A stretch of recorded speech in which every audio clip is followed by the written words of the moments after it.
వదినను పెళ్లి చేసుకుంటే ఏమైనా తప్పా లేక దోషమా అనేది ఈ వీడియోలో చూద్దాం ఫ్రెండ్స్.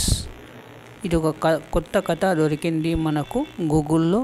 దొరకడం వల్ల ఈ యొక్క సమాజంలో ఏ విధంగా ఉంటుందో మనము చూద్దాం. మనుధర్మశాస్త్రము ప్రకారం భర్త మరణించిన బిడ్డలు కలగని అన్న భార్య కేవలం సంతానవతి కావడానికి మాత్రం మరిదితో గడపాలి. అది పెళ్లి సంసారంగా చెప్పలేదు. ఒళ్ళంతా నెయ్యి పూసుకొని మరిది వదినగారితో గడపాలి.